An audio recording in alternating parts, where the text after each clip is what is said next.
Hi, guys. Welcome back to Teachers Off Duty podcast. For this very special episode of Teachers Off Duty, we are so excited because we have some special guests for you. With the start of Black History Month, we thought it would be a great idea to pass our platform off and our mic to a group of Black educators. So we have Mrs. M's Closet, we have Deonna Smith, and we have Shivy here with us today. We're doing this in an effort that we can hopefully continue to do more Black panels and hopefully promote and an understanding of what it means to uplift Black educators and continually advocate for ourselves to be anti-racist. We hope that you enjoyed this week's episode and enjoy the dialogue and the conversations and learning the different tools that we can use to support Black educators.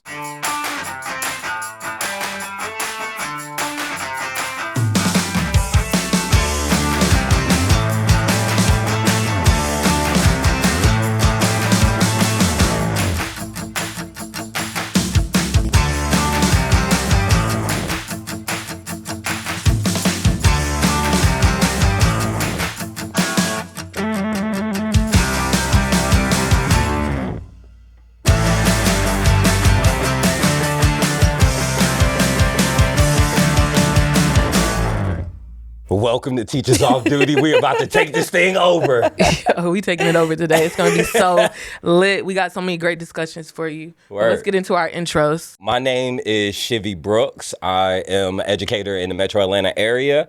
Man, I'm excited to be here with y'all and sharing space with y'all. Sister, you want to tell the people who you are? Yes. Hey, y'all. My name is Dr. Deonna Smith, and I am also an educator from the LA area, and I'm here to just tap into this fabulous conversation. Yo, what's up, y'all? My name is Miss M. I'm a comedian out here, but I'm also a teacher out here in DC. Make sure you follow me on @MissM_closet on Instagram and TikTok. We have the opportunity to take over the platform here at Board Teachers. I'm excited. And I think it's a really lit opportunity for folks to hear our voices and learn a little bit more about us. What do you think is part of the secret sauce or the thing that the teacher community might be missing when they don't get to catch our voices, when they don't get to hear from folks from our community? We end up with incidents like the Capitol. We end up with incidents like George Floyd. Mm-hmm. We end up with incidents where certain things are being taken out of schools. They're on the banned list. We have incidents where people are really just insensitive to cultural norms, even though they're teaching in schools that are of different cultures. And so I think that us coming into this space gives people the opportunity to learn if that's the space you're choosing to be in. So that way you can be the best educator you can be while helping these amazing kids be the best adults, humans that they can be. Right. Yeah. And I think, you have nothing to lose and everything to gain from just listening and hearing other voices, opening yourself up, whether it's, a podcast, whether it's social media, just understanding that there doesn't have to be a myopic view. You can hear other things and engage and explore other ideas. I think it's really helpful for teachers, especially teachers who are faced, our world is changing. Yeah. The demographics are changing. There's a lot up in the air right now. And if you don't, tap in and listen to other perspectives, you might find yourself in a position where you're not able to meet the needs of your students. But not just that, on a human level, it's just you become a better person by listening to different stories and different ideas. So it even just for yourself, it's really beneficial to just, tap into other things. So in today's time where we got so much pushback for how we show up in the classroom, the things we could talk about in the classroom, the books we can include in the classroom, right? All the stuff. Yeah. Right? For me, I teach in an urban area. Right. I teach in Riverdale, Georgia, which is on the south side of Metro Atlanta. Okay. Where my district is 100% Title I. Right. Yeah. So that comes with a certain kind of energy. Absolutely. Given the demographics of the schools that y'all teach in, what is it like for you being a Black educator who shows up how we show up? How we show up. Fill in the blanks and understand. 100%. Right? Like you know. You know what I'm saying? Like you know. So we show up how we show up. What is that like for you? It's been great. And I was telling, when we were in the car on our way here, I was like, I wouldn't trade my kids for anything. I love being there. And even with all of the struggles or anything that they bring every day, I love them so much. And I love just being able to enlighten them. I love being able to be their mentor. Even after they leave my school, they still reach out. And so I love being able to just be that positive influence for them to look up to. I love being able, we come from similar neighborhoods. And so I'm able to really help them get to their dreams and let them know your dreams are very much possible. Like, please don't allow where you're born to dictate where you're going. Definitely. And I have to always say that we have to continue to just be great and also be able to learn from our mistakes and things like that. And so I love it. I love teaching in Title I schools. I don't think I would never not teach in a Title I school.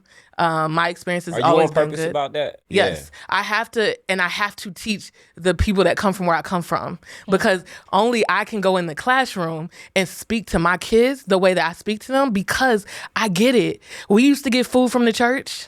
We was only shopping at Goodwill, and it wasn't because it was a trend. Yep. It was because that's all we could afford. You feel me?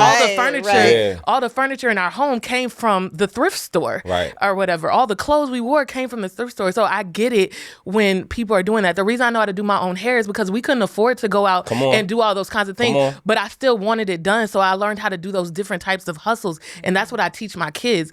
I grew up, I have a lot of traumas too, and so I don't want you to allow your traumas to dictate where you're going, because I can take you to a prison right now and they all got traumas too.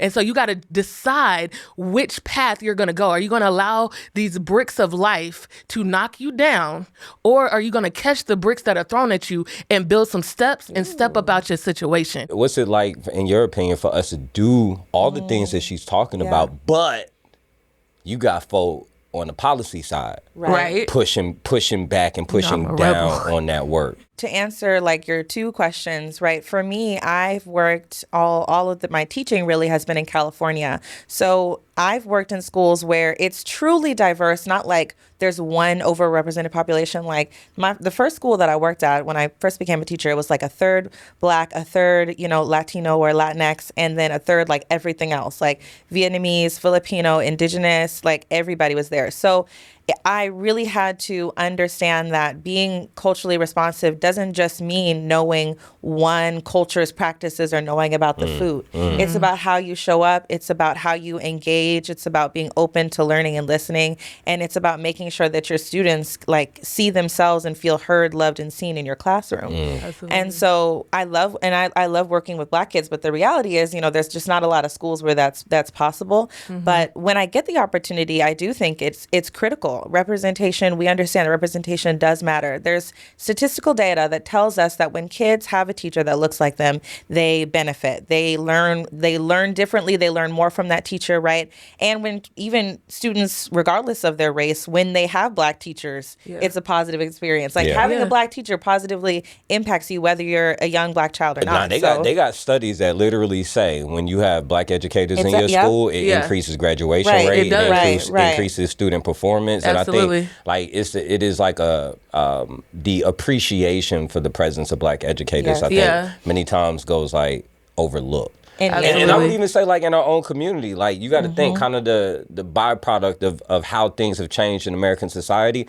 At some point, like a lot of Black folks started to feel like going to other people's schools was better for us. And it's still like that though. It's still like that. And it's sad because they're not going to be in the school with the Black culture because of the resources. Copy. So like if I have a baby with an IEP and this baby's in a school that's underfunded, can't catch them based on the community, and a charter school hasn't taken it over yet. We won't get into that right now. That's a whole other topic, right. But they gentrify You're trying too. to open all the cans of worms. I mean, look, I'm just keeping it 100. We just got here, man.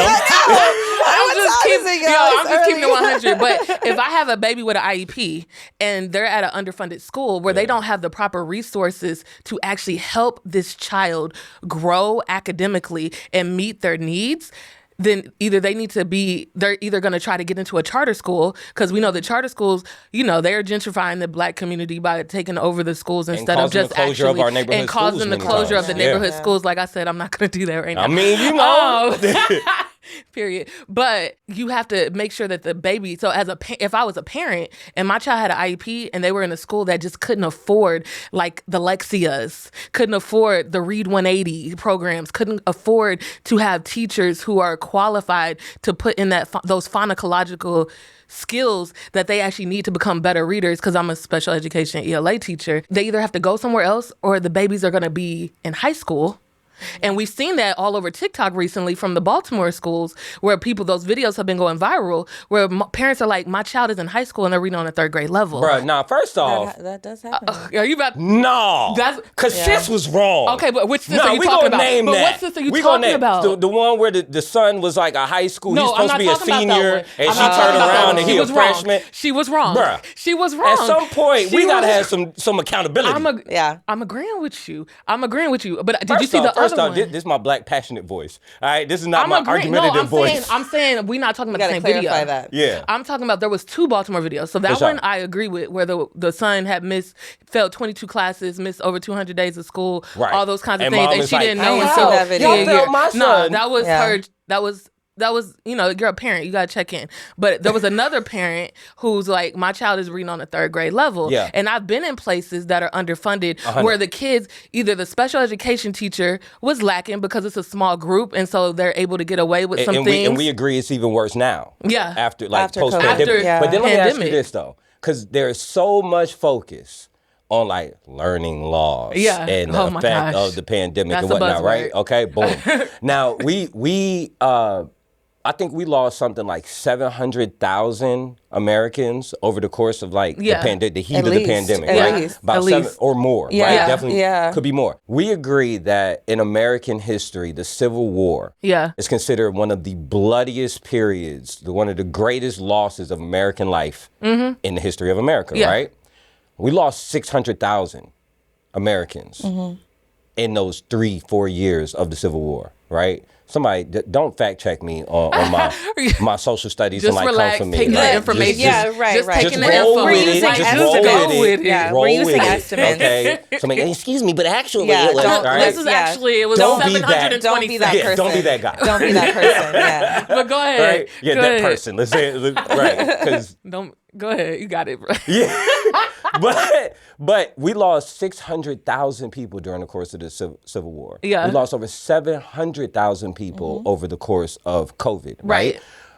Have you ever heard of a conversation about learning loss that occurred during the Civil War? No. Have you heard any? You get what I'm saying? Yeah. Like But it's an excuse. I feel like we ain't focused on the things that actually matter. And furthermore, to kind of bring it back home, no, I don't feel like we're grading schools in our community the right way. Because it ain't accounting for how we got to be the counselor and the uncle and the auntie and the food security piece. Please let me talk about it. Please let me talk, because that's one thing that I will say is that in our community, sometimes the expectations for academics has been diminished because of the other things that we are doing in schools. We're counselors, we're hairstylists. I done braided hair between classes. Yeah, but your CCRPI scores ain't getting a bump for helping somebody's hair look good to go to class. Because I believe in Atlanta, y'all also have a lottery system for like selective high schools and things. Are y'all not? Okay. So in places like DC and New York, they have to apply to high schools if they don't want to go to their neighborhood school. Right. And so that application process looks very similar to college.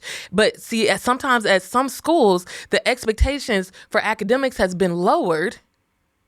And so kids are coming out with a 4.0, but it's not meeting the same expectations that we would get on the other side of town. Rigor is not even across the board. So what happens when they get into these selective high schools that are top notch because their GPA is high, they get there and they, not just struggle, they struggle so hard. Yeah. Because that's not the level even close that they were doing. But and the same thing happens in college, though. Like a lot of us go to college and you got to take the 100 level courses. There's a lot in, like, I feel like we've covered so many topics in the last 2 minutes. That's literally, that's who we are. There's a lot in that, though, because you have a couple of things working together. First, like rigor is an interesting concept because, like, what is considered rigorous and a lot of times is really just how closely you can perform whiteness in a school. So the metric should not. So I need my soundboard so I can drop a bomb on that. Rigor is like kind of tricky though, because it's like even when we can't live and die by these standardized test scores, right? So we have have to do We two have things. to, though. This is the That's the thing. part. This is the thing. As a Black educator, and just as Black people in general, any group of people that are struggling to like unshackle themselves from 400 years of systemic racism, what you have to do is two things at the same time. You have to freedom dream a reality where our schools are not used, those metrics are not used. Because when you think about it, like the MAP score is not as important to me as like, did you learn how to have discourse? Did you learn how to engage critically? Did you learn how to ask questions? But at the same time, the MAP scores is what's keeping the lights on. Right. But then them parents who are picking where they're going to buy a house. That's where That's that's all all they they care care about. about. They're looking at those So type that's of the things. thing. I'm not moving there. As people, we have to do two things at once. We have to be preoccupied with making sure that our kids have what they need to succeed. We have to make sure that our kids are prepared. A lot of Black teachers say, "Oh, I'm hard on them because it's going to be even harder later." And I want to. No. It's like you want them to be prepared too, but then we also have to actively be striving and questioning what are these metrics that we're using for a good school? Like, is that what a good school looks like? Because to me, when I'm thinking about where my kids are going to go to school, test scores are important, but at the same time, like in this world that we're living in right now, 2023, what are your mental health resources? Like, is my child going to feel loved, seen, and heard? Like, will they know that Blackness all by itself is excellence? Will they know like all of these stories? Like, what stories will they hear about themselves in that school? And that's something as Black educators, we need to make sure we're tapping into that as well. It's the hand raise. I have a strong It's the hand Yo, raise. that's a strong teacher It's hand. the hand Let raise. me just put that out Go there. ahead. That was an example of what to do. No, so when you were speaking, I don't know if y'all have ever been asked this question at your schools, but would you allow your kids to go to the school that you teach at or have taught at? I would, because that's the thing. I think we have to be really critical about what makes a good school. It can't just be about test scores. Yeah. And so it's navigating that the material reality of Black schools. The reason why they're being gentrified by these charter schools is because they're failing by these metrics that they created, right? And that's the reason why we keep losing these schools. But it's also because we don't pay attention to state level legislation. Yeah, And we don't go to those meetings. That's For true. the past like 10 plus years, Yes. they had already been setting it up to, first they set up the grading system. Yeah. Yeah. Then they set up parameters for how you can deem a school felon. Yes. Then they Yep. set up consequences for what Yep. happens with it. Yeah. Then they set up the option to create They're state playing the long charters game. and all that. They're Yeah. playing the long And- game. and- It's and masterful. correct, but this it's is why, masterful. 'cause Low this key. is, yo, let me High tell key. you, this is why I get so frustrated It's with us, because frustrating. I feel like we're never paying attention to the real problems. Like, for example, if we're talking about improving schools across the board, why are we never having a conversation about separating property taxes from how we fund Oh, our we I've need been to ta- be having I've that been talking But I'm about saying, that. but that's the main not the conversation we're general. talking about That's tonight. not the general But conversation. instead, people are and talking that- about learning loss. When I'm talking, like, you're right. Well, you're talking way too much about learning loss and all of these buzzwords and people. So there's so many cooks in the kitchen, and everybody. The problem is we problematize the students, and we're not talking about the Come on, system. problematize. Right. That's what Come I'm on saying. now, Though give that's me a the new thing. word Right. today. It's like Come on, problematize. you're I'm gonna use it focusing later. so much on like what the students are lacking, what the students are not doing, how the students are not performing. It's like, have we ever like thought about like, does that make sense to you? Like, Yeah. why is it if 80% of Black and brown kids are not at or above reading level by the 7th grade, what does that tell you about what's going on? Is it the Black kids, or is it the metrics, or is it something else going on? It's a mixture of a a whole lot of plethora. stuff. It's Yeah. a lot Yep. of things, because a lot kids who don't come into school already knowing how to write their name, Oh, yep. already knowing how the alphabet sounds, Yep. because I don't believe in like teaching ABCD, like Yeah. teach them Letter how it sounds, yeah. actually sounds. Those kids tend to start off behind. Yep. And even Yeah. if it's not because of a disability, because you can be academically behind and not have a disability. I'm an IEP advocate, so I just want to put that out there.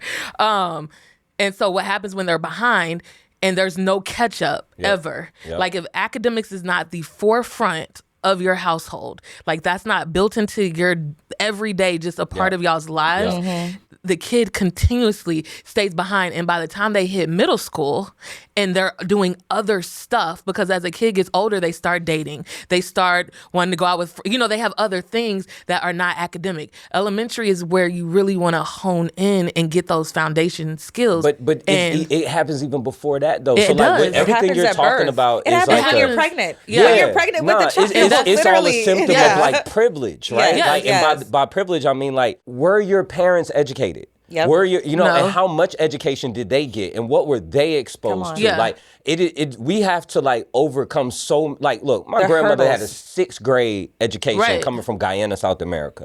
Right. So like for my family, like, I'm the first generation even born in America. The reality is, like, even as a black person, like, we are the first generation of black Americans born with full rights. Yeah. The first. And now we lose them. You feel me? But anyway. Right, in that part, right? Now they're on the way out. But you also got to keep in mind, Yeah.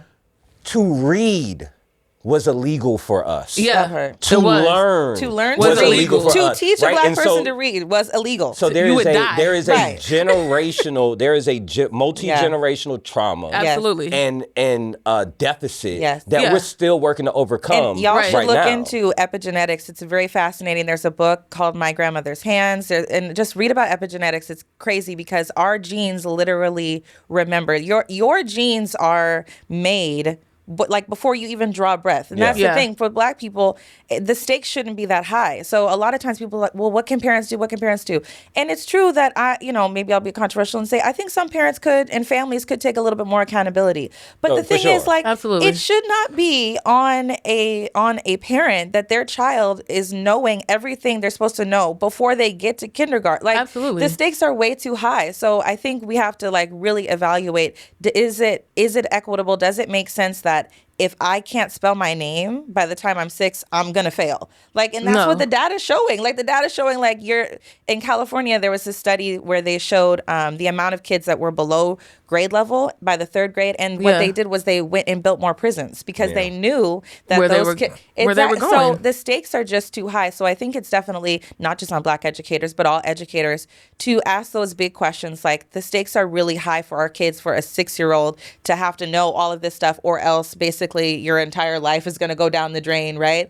It's something that we have to grapple with as a community and as educators, to be more mindful of that systemic inequity that continues to happen. We're going to have a lot of educators who teach in schools that don't look like ours who are Right. going to be listening to this right now, Yeah. right? Right. And there's going to be a lot of folks who internally, they're going to be like, yo, what could I do to help? What could I do to support? What would you throw out there as a solid way for people to show up as true allies or co-conspirators, how Yeah. people could really support our urban schools Right. or our schools who are not as well resourced? I think number one is learn the community that you're in. So before I was an actual teacher, I was a long-term sub in Texas, and I was in a small town, and I was the only black person in the whole school district. And I had just came from Howard with a blonde afro. So that was fun. But one thing I did, there was no issues. There was some racist situations taking place, but I learned my students, they were raising animals on campus. So they would show me, I would talk to them about it. Like, how do you do? I'm getting involved. That's not something that I'm going to do, but I want to know what that is. This was at an all white school. So let's transfer this over. If you are a person that's coming into, for example, an all black school, you should take on the same thing. I'm not telling you to come to school in a dashiki. Please don't. In fact, we're Please telling you actually not don't to do do that, that. or whatever. Like, the same way I Let's be didn't go clear. buy a goat, but I Let's be knew clear. the Don't do different that. things. I was able to talk to them about that and like really bond with the students on that. I'm telling you to learn what's happening in the community. Don't be so scared of the community that you're teaching in, because this is where these babies live. And this is where they actually have to go home to. And this is their safe space. And so you need to come in with this love or whatever. I lead with love. I come in with love. I always remember what the lady said. People always remember how you make them feel. That's right. And so my goal, I that lives with me. People remember how you make them feel. And I've seen teachers that are not black literally come in and just talk bad about our babies. Talking about, oh, they're horrible. They're bad. I can't stand these kids. They're going to be nothing. Like, who are you?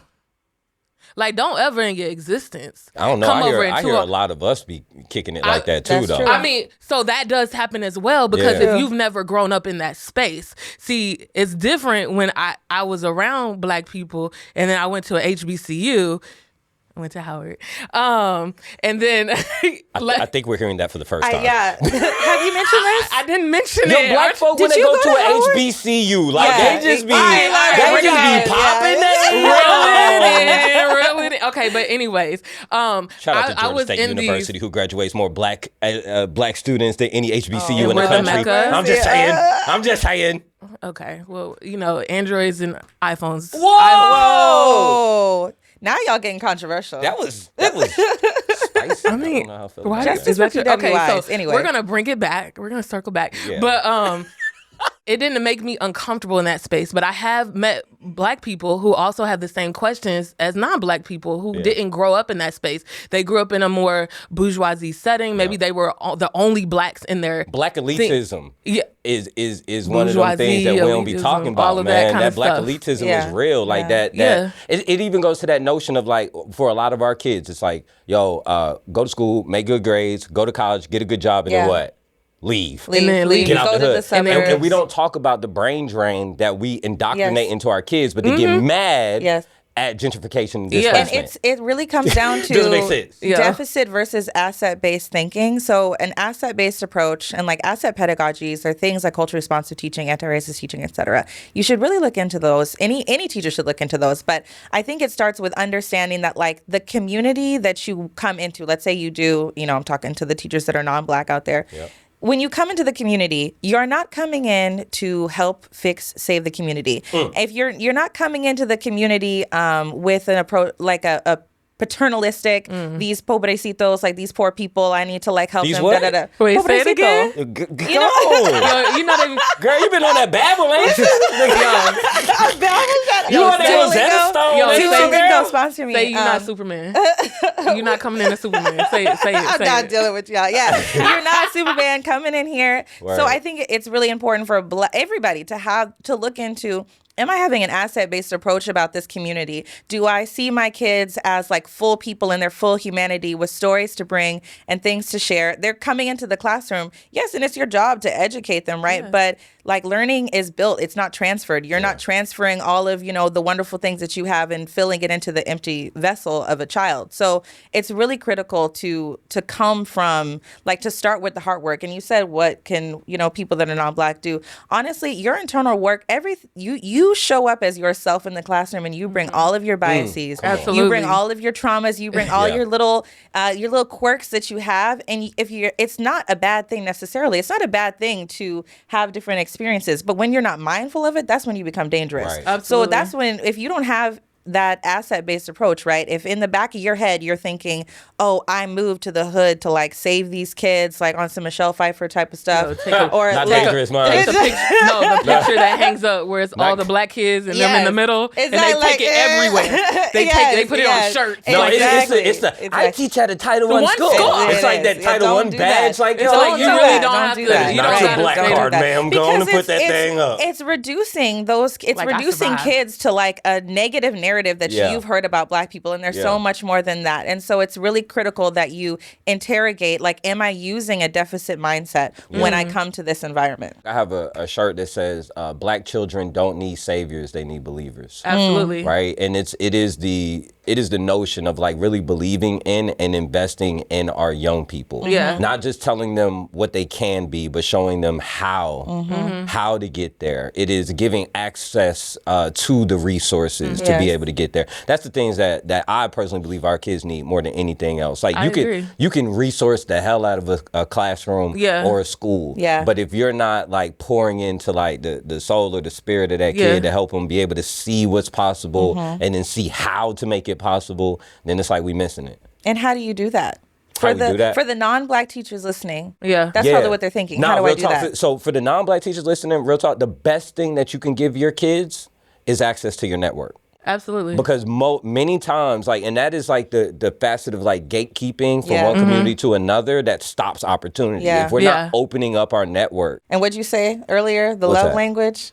Putting people on. Yeah, it? the put on. Yeah, Like, you the gotta put on put is people a on. love language. Yeah. Like It putting is. people on to opportunity. Yes. To be able to do things that maybe they would not have been able to do Right. otherwise. Like that's that's showing love. That's really Yeah. believing in somebody. And one thing I wanted to add, and I've said this multiple times, is showing empathy does not equate to lowering expectations. This is facts. And that's actually very disrespectful to do that. And those expectations, the babies can meet the expectations that are set. Yeah. And you can show empathy and love at the exact same time while holding the bar. And I see so many non-Black teachers and Black teachers lowering the expectation, whether it's to make it easier on them because they don't want to deal with the traumas and things that are, that are happening. That's real. Or they're lowering the expectation, like instead of, oh, you need to do this, they're lowering it down here. And that's what I was talking about earlier. Our babies are leaving the schools with this impression that they've done, that their grade means this, and then they get to these other spaces that they still want to go to, and they struggle because I believe you got to hold that bar. And that's one thing I think students respect, and they know that you love them because you meet them where they are and let them meet the bar. They can meet it. They might not meet it that week. They might not meet it the next week, but they can meet the bar, and you can still also check in with them and show that. But one thing when we were talking earlier, having Black teachers and things of that nature. You trying to rush to my next question. No, but I was wanting to know, like, because I had a Black teacher in kindergarten, and then I also had a Black PE teacher all through elementary school. When was the first time y'all had a Black teacher? I'm going to answer that. I want to just say one quick thing. Go ahead. That I think, because I want you all also to look this up. It's called being a sentimentalist. It comes from Zaretta Hammond. But that's what you're talking about when you say lowering expectations. Yeah. I think a pitfall that I see is a lot of non-Black teachers think that they're being culturally responsive by removing expectations. That part. If you're struggling with that, look it up. It's called A Sentimentalist, Red Hammond. Anyway, but yes, the first Black teacher. I'm not the best person to ask about this because my first Black teacher was when I was in my doctoral program, a couple years ago. So that was my first Black teacher. Why you say not the best person to ask? Well, that's what I'm saying. Like I can only speak on the impact of not having a Black teacher. I can't speak on I never had that moment where it's like, oh my God, my teacher sees me and she's braiding my hair, and it's just like, that's never. I was that teacher for other people, but I did that, Ain't nobody ever braided my hair. Listen, actually, Ain't nobody braided my hair today, so you know what I'm saying? I am from Spokane, y'all. Rachel Dolezal land. She's the person who does hair, and so I'm not even kidding. So that's not my experience. But hey, Miss Wright. And that's why part of the reason why I became a teacher, and I loved I had so many experiences over the years that filled my bucket of just being able to be in community with Black women, and especially I taught math and science, and that was really important for me because I was Black women in STEM. Started off coding on MySpace, and then I became a science teacher. It's the Airgram. It's the Airgram. She said Black women in STEM. Black women in STEM, baby. Yeah, we're a thing. Get the tech check, ladies. Anyway, but yeah, so it was definitely challenging. But honestly, I didn't even realize what I was missing until I became the teacher myself, and I saw the relationship that I was able to build. Yeah. And it made me really sad for baby Deonna because I was like, man, that was, I missed out on a lot of those opportunities. To the point of what you're talking about, I think it is relevant to ask someone like you that question because your experience is normal. Yeah. It's normal. We all know Black male teachers are less than 2% of all teachers. And I ask people all the time, hey, when's the first time you had a Black male teacher? Coach D. And it'd be crickets. Or, right. Or and the then when PE coach. it's always the PE why the Black male teacher always the damn gym teacher? Coach I don't understand.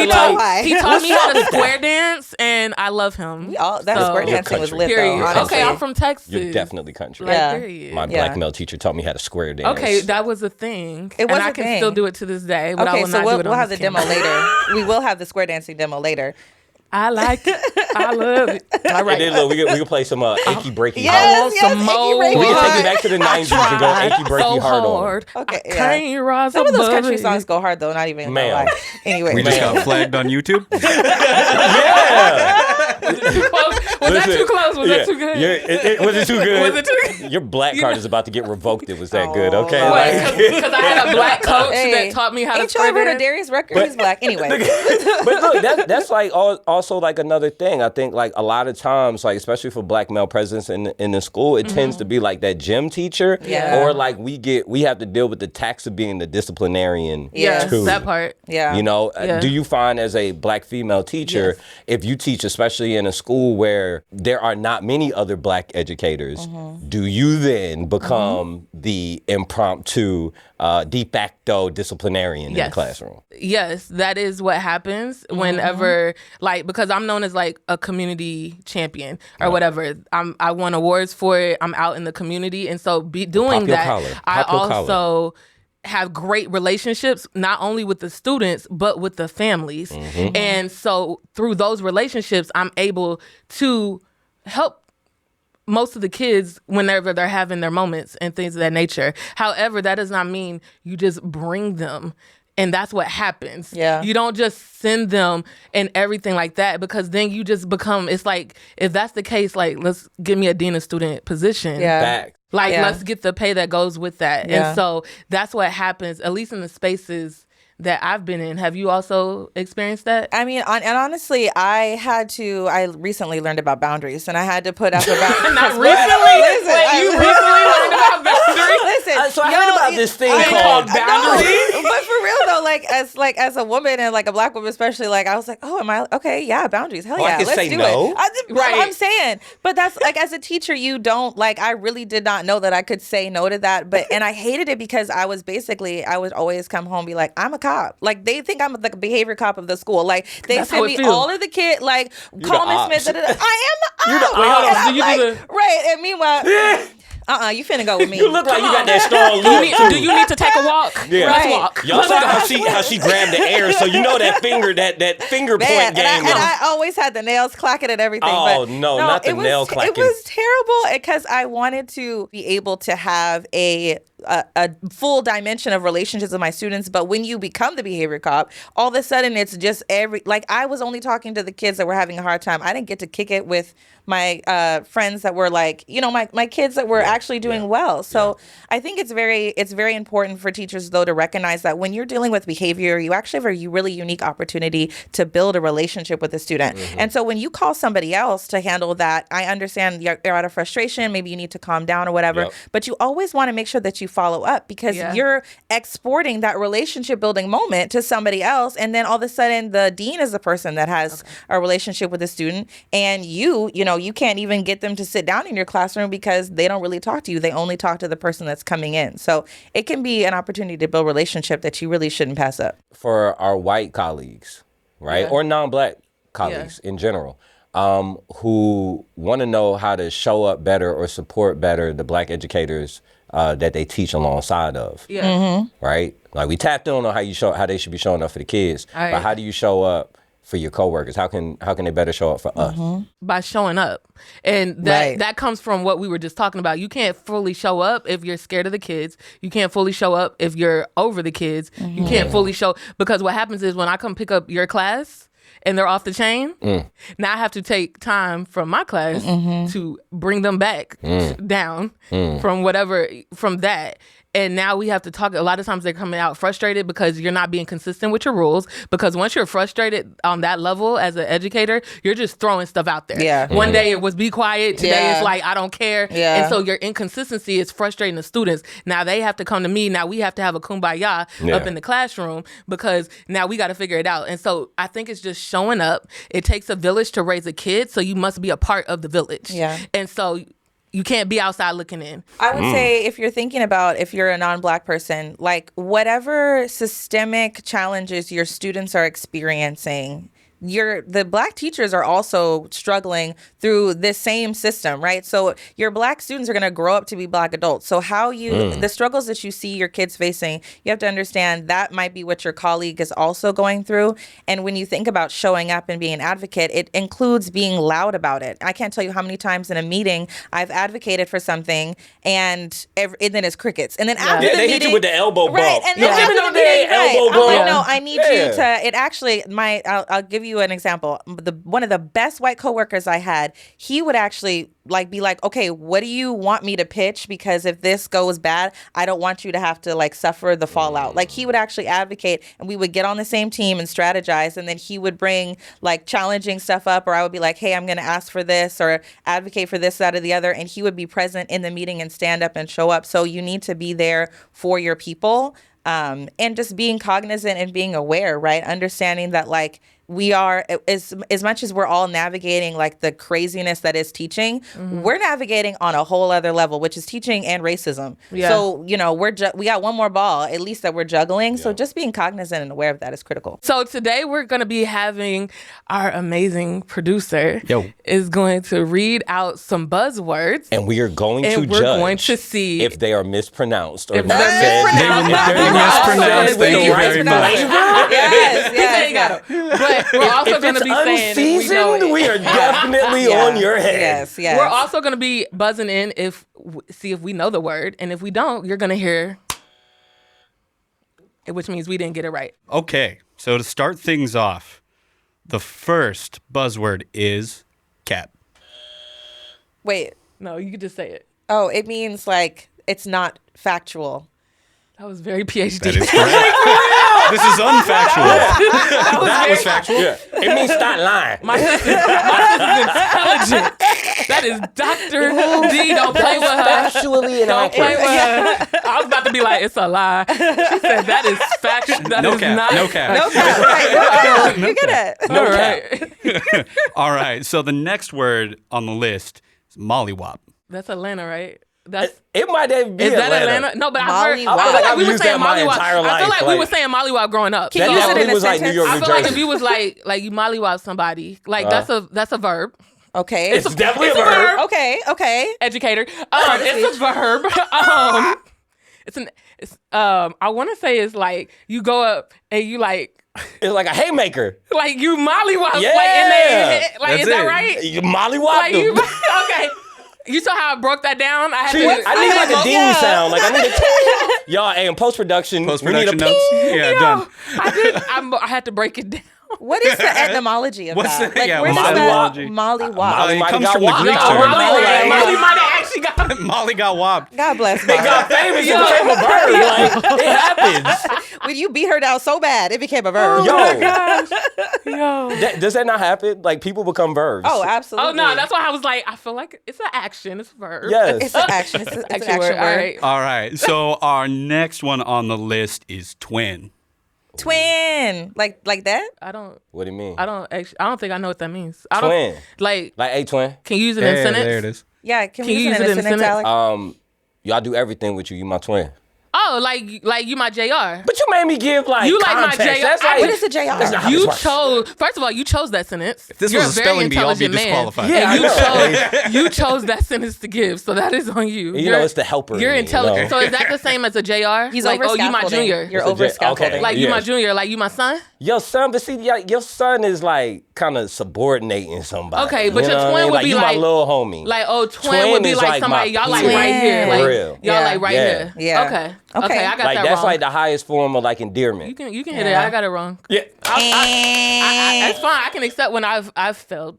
Yeah, That's twin. good. And she's modeling that for the teachers and the students. Absolutely. That's actually good. Failure happens. That's Y'all, good her teaching toes are practice. crunching as she says that. Internally, she is screaming. Stop capping. okay. First, first of all, no cap. Don't even do That that. is was factually Okay, incorrect. nephew.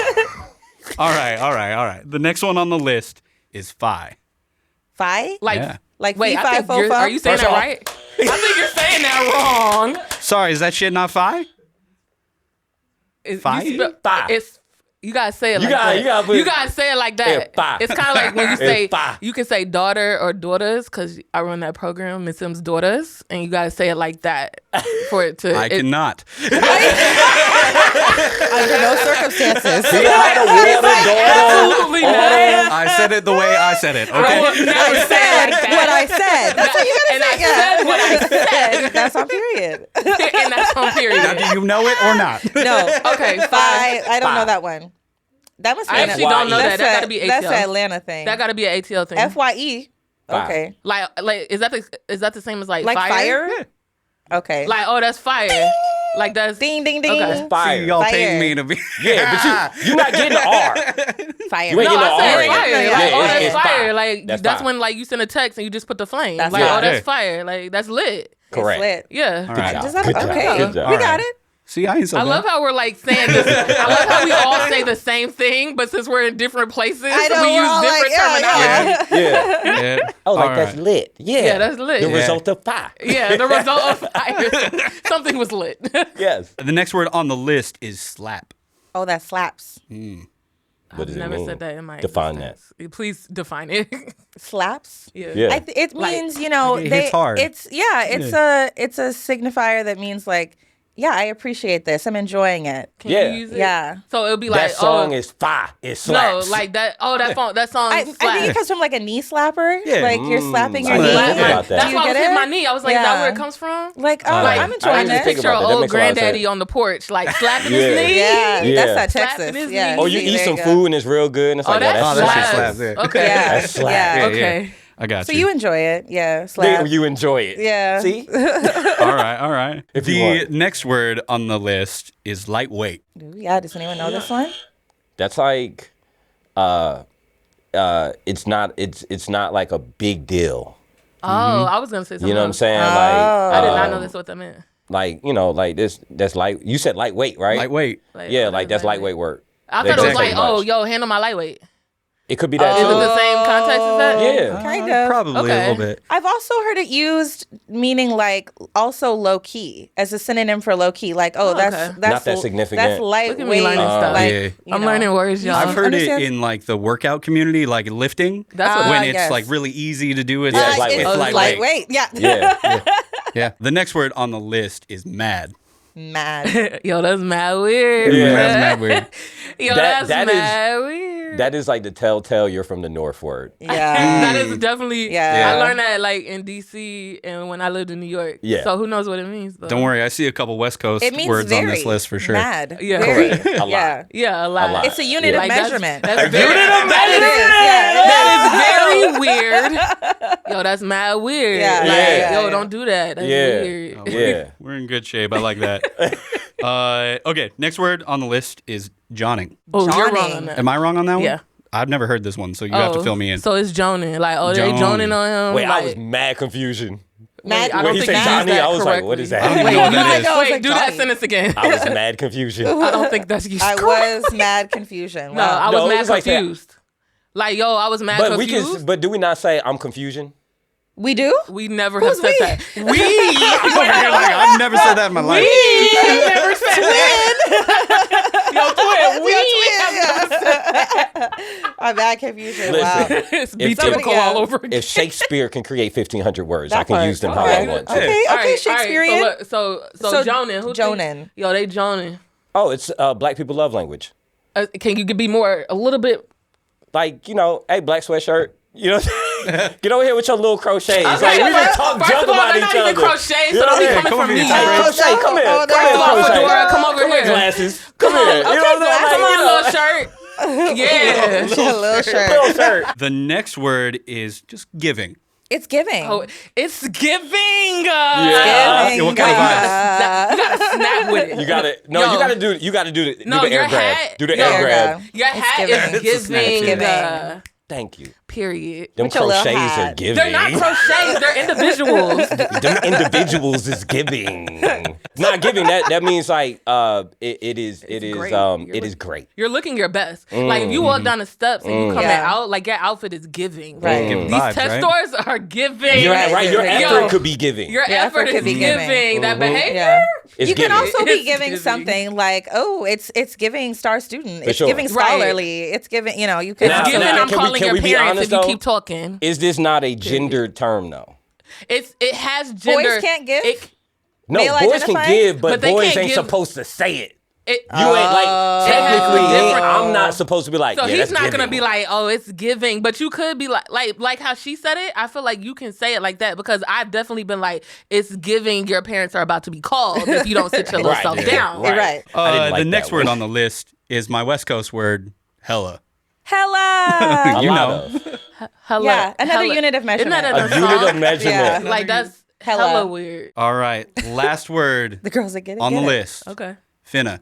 Finna. That's a Oh, black. that's That an sounds like old school one. a black unit of measurement too. It is actually. It's a I'm time finna take measurement. the trash out. I'm going to. Going to. Yeah, But that means it ain't I'm going happening to. for I'm like 2 about hours. to.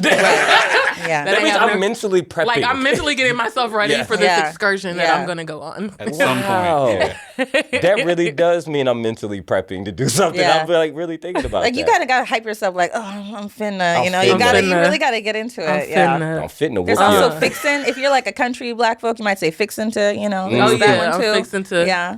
All right. That's That all was of a them. good one. Yo. That was a good one. Hey, listen, before we tap out, Before we Yeah. tap out. yo, any word of love, light, inspiration, anything that we want to offer to the teacher community? Go ahead and Yo, you start. got this. Like, honestly, you got this and you've made it this far. Continue to hustle it out. Continue to learn about the community and continue to be present in the community. And always remember, people remember how you make them feel, even if they don't remember your name. I would say just be open, like have a disposition of curiosity, of openness, of awareness, of learning. And when people want to engage in this work, sometimes it comes along with shame. Like we find out that we did something inappropriate, or maybe we wish we would have known something before, or maybe we haven't been showing up the way we want to show up. Don't let the shame or the fear of doing the wrong thing make you like immobile, right? Just tap in, try to get over that hump of like the anxiety of how can I support? What do I do? And just start acting, like just start showing up and spend less time worrying about how it's perceived and more time just like actually doing the work. I would tell teachers like, yo, this is the year of yes. Yes. This is the year of yes. Like when opportunities come up, say yes, go for it. Yeah. Stop telling ourselves no. Stop talking ourselves out of opportunities to grow or do Yeah. better. And also understand that like, yo, the classroom is your stage. Yeah. It is not your movie. Yeah. You know what I'm saying? And if we treat it It's accordingly, definitely a stage. you feel me? We deserve it all. Yeah. We deserve it all. Yes. And I think for teachers, so often we're used to being told no Yeah. that we start telling ourselves no. Absolutely. You know what I'm saying? And I want for us to be able to have it all. Teachers deserve luxury.